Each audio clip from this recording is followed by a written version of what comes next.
What's up everybody, it's your girl the Lazy Grower and I'm back with another video.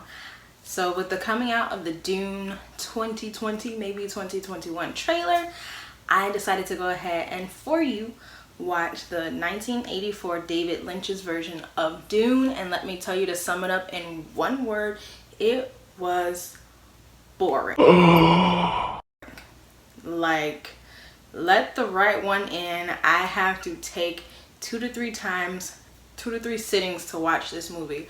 Absolutely boring. I'm not really sure how that movie just came to be like a cult classic.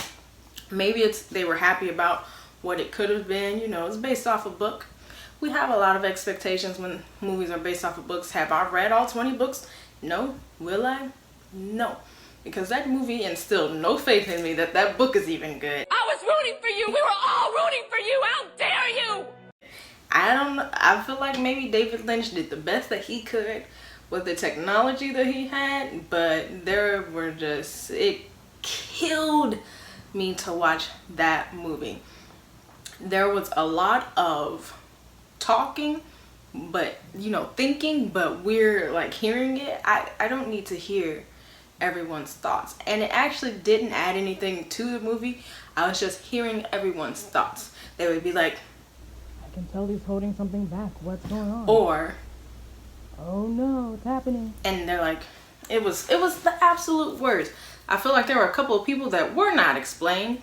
But if you don't know, I'm sorry, I've done a little bit of talking. If you don't know what Dune is about, it's basically about the son of a duke that ends up trying to avenge his father, essentially, because his father gets killed, so he's trying to avenge them.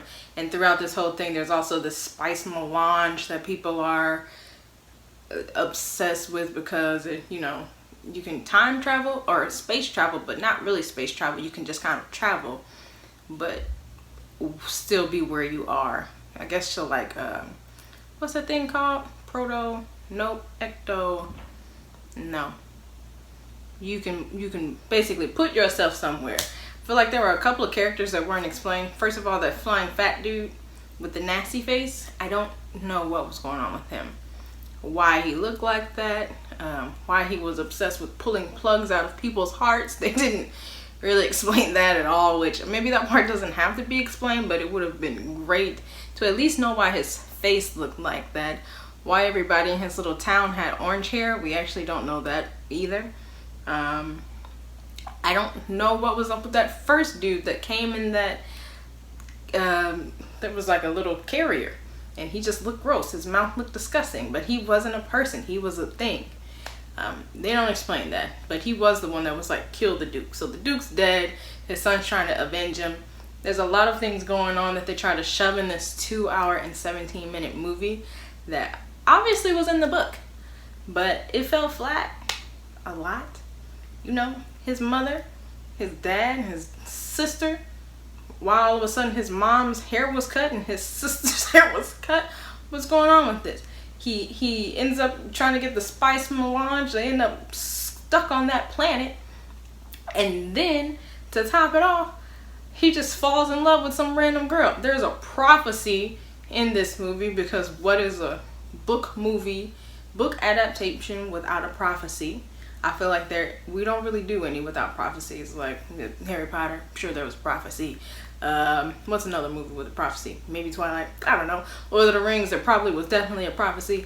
The Hobbit, prophecy. There are other ones, but there aren't epic movies without prophecies. So they took it and they ran with it, and this movie, or this book, then got remade again in 2000 by Sci-Fi. I'm sure the Sci-Fi version is better, so that you guys don't have to, I will be watching that version for you. Then they also came back with another little mini series called Children of Dune, because like I said, there are 10,000 books in this Dune series, so I will be watching that as well. And then Dune 2020, or Dune the recent one, will be coming out either this year or next year. And I'm telling you, if this movie is as boring as the one I just watched, I will be in that drive-through. I will turn my car on. I will skirt.